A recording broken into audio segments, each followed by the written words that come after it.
This video is sponsored by Surfshark VPN. Hey, what's up, everybody? My name is Onepeg, and this is the Newsy News. Newsy News. On today's episode of the news, patch notes. We have patch notes for New World and some problems. So going down the generalized patch notes really quickly. They implemented final pieces to the server transfer framework, so very soon, probably as of the time that this video is actually live, there's going to end up being server transfers available to anyone. They added improvements to the world selection UI, which I guess makes it easier to find a world for you that will work better. Clearer messaging due to players being kicked, going to AFK, or violating the EAC. Clearer messaging when stacking discounts are present, such as territory standing and faction discounts on property taxes.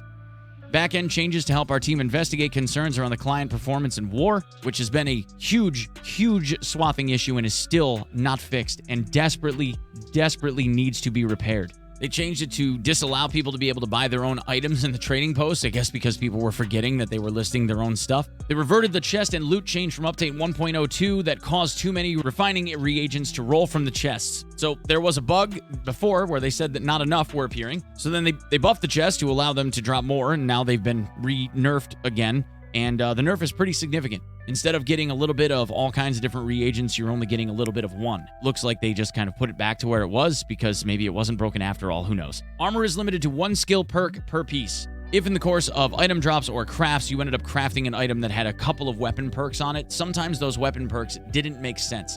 There would be one that would be maybe for one weapon and then a separate perk for a completely different weapon.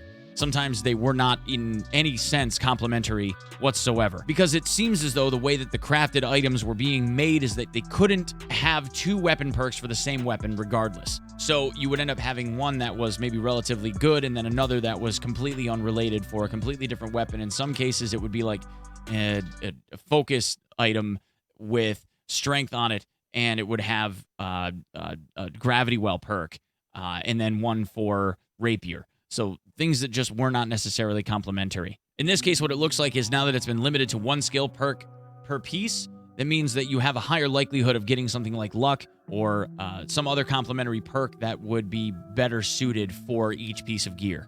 So this overall will likely end up being a benefit to people. General performance improvements for visual artifacts and graphics settings. So we're hoping that this is going to end up fixing some of the crash issues that happen with like sudden bursts of particle effects that have been experienced by a wide variety of people simultaneously in a lot of cases. But there are a few major issues with this patch that really needed to be addressed that didn't get addressed. Now, for those of you wondering whether or not the invulnerability glitch that has been widespread and had been talked about, that has been fixed as of now, so you don't necessarily have to worry about that as much. The invulnerability glitch that had existed at one time has been patched out as of this patch. However, there are still some glaring issues that have not been addressed that desperately need to be. One of which is this strength bug. This is the part of the video where I have to pay the bills, so let's talk about Surfshark VPN. Gamers like you and I, unfortunately, because this is the internet, are subjected to not so nice stuff once in a great while. Sometimes that can go to great lengths, including people sniffing packet information in order to obtain your IP address and possibly even your geolocation as a result of that. Places like Discord and voice-over IP systems inside of video games end up being notorious for people that know how to do it, pull the information that you would rather not let them have. Well, in the case of something like Surfshark VPN, they allow you to be able to block those kinds of things in order for people not to get that type of information. And they do it in a way that is both fast and extremely inexpensive. But there is one other aspect of Surfshark that I find myself using more and more, and that is playing games on the internet that you may not necessarily have access to based on where you live. In my case, the game Lost Ark. Lost Ark is an MMORPG that is currently only able to be played in Russia and in China. However, with the use of something like Surfshark and a patch that allows you to change the language from Russian to a rough translation of English so you kind of know what's going on, you have the ability to log into Russian servers as a Russian IP and be able to play that game whenever you want. By simply utilizing the ability to change my IP address to a server in Russia using Surfshark's very extremely easy to use GUI, I can then redirect myself to a Russian server and then play Lost Ark whenever I want. Now, Surfshark has an absolutely ridiculous deal going on. If you go to the link posted in the description below, which is surfshark.deals/onepeg, you will get 83% off. 83% off plus 3 extra months. It's like $26 or something. It's so inexpensive. Easily one of the most, if not the most inexpensive VPN on the market right now, and the speed does not reflect the inexpensive price. It is really, really good. I have zero lag. I mean zero lag playing on a Russian server for Lost Ark, and I've been doing it a lot lately. Zero. It's really, really good stuff. Thank you guys for coming and checking out this sponsorship segment, and I appreciate very, very much Surfshark VPN for the sponsorship opportunity. Thank you guys so much. Wearing these gloves, I have over 250 strength. See here at 258. When I have over 250 strength, rather than giving me an increase in stamina regen like this perk says it's supposed to, instead it makes my character run slower and react more slowly, as evident as when I try to hit Q here and can't dodge until the animation is very much over. As opposed to a build where I have 249 strength by simply switching out a pair of gloves that puts me just below the 250 point threshold, where I can then dodge earlier and run faster. And then, of course, there's the big one. The reason why I have all of this gear is because of all the corrupted chests that I was getting, where I was just farming eye level.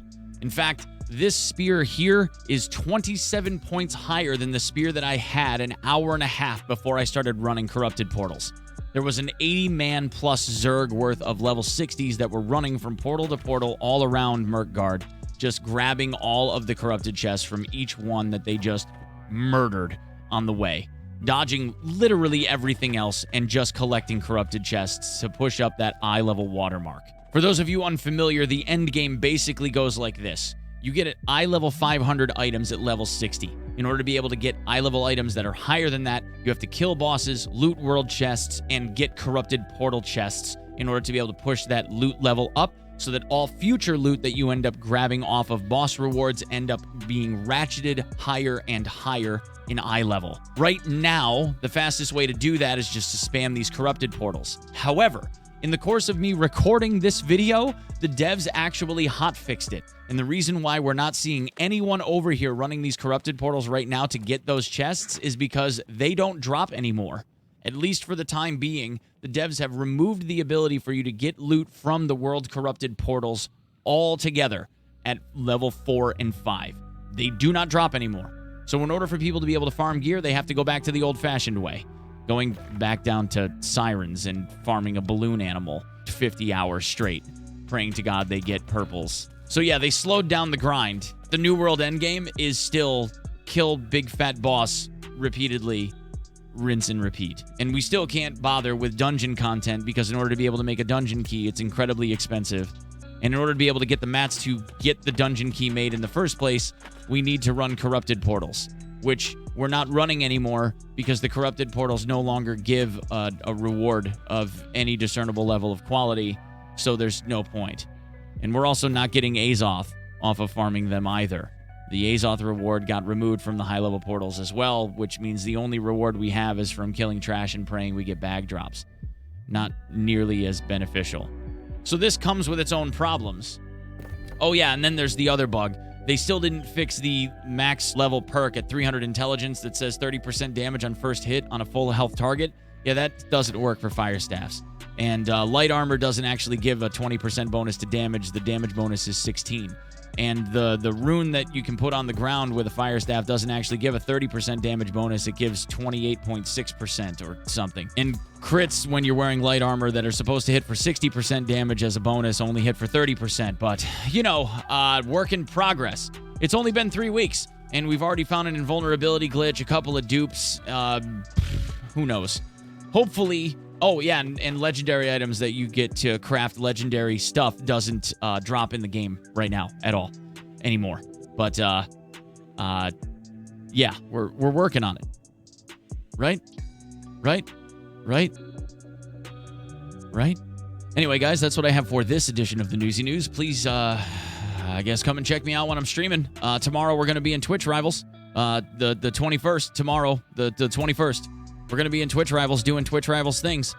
Me, Grims, Sacriel, Anthony Kongfan, we're all going to be on a team together and doing Tarkov-related New World shenanigan level stuff. Bonking people in the head with hammers. Tequila cosplay. Ube.